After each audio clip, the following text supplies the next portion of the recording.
some lawmakers questioning whether chemical weapons were even used by the Assad regime in Syria last week. Former Ohio Congressman Dennis Kucinich met with Assad earlier this year, has met with him multiple times, and he says he is skeptical as well. Congressman, thank you very much for joining us this morning. So you're skeptical. You acknowledge that chemicals were used in Syria, but you're skeptical that Bashar al-Assad was the one who unleashed them?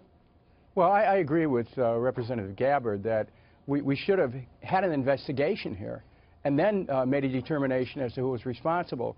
By assuming that Assad was responsible, we're ignoring evidence that was presented in the chemical attack against Ghouta in 2013, where a UN weapons inspector, an MIT scientist, and a scientist from Tesla Labs all concluded that that particular attack was launched from within rebel territory. So you've got to be careful about drawing conclusions. So, are you alleging then that the information that was released by the Trump administration, the flight patterns of the Syrian jets and others from that base, that's not true, that they didn't have any evidence?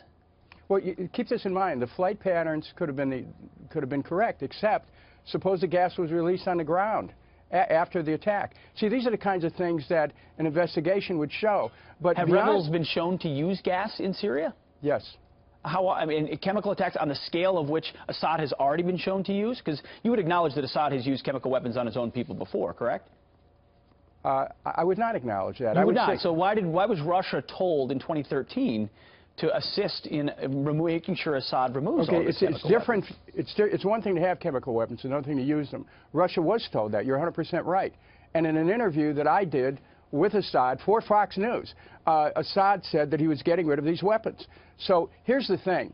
Were they released on the ground? But beyond that, is it in the interest of the United States to, in effect, assist ISIS? We say we're against ISIS, but ISIS is slaughtering Christians, anybody who doesn't agree with their point of view.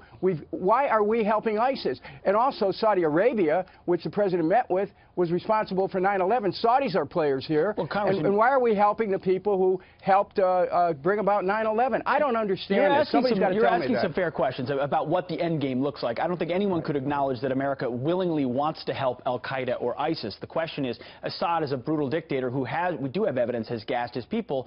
Doesn't feel like we could be okay with him where he is. Do you see a solution where Russia could depose Assad, find an alternative, and Russia owns stabilizing that country? Well, there is no military solution. Russia is needed to help bring about a political solution. And we have to keep in mind, if the U.S. forces regime change here, look at Iraq, look at Libya, look at the human effect. Over 1 million Iraqis died in that war already. We don't want to be responsible for inflaming a war, and we sure don't want to be responsible for putting ISIS and al-Qaeda in charge. Well, aren't we, fair enough, but are we not already responsible for a great deal of the violence that has ensued already? We drew a red line, said we were going to, Assad had to go. Assad we never did anything to create that tipping point. Russia came in, backed him up. Now he's stronger than he's been in a long time. Wouldn't it have to be Russia that would bring about a peaceable regime change? And then we're still fighting ISIS, so we're trying to crush ISIS at the same time.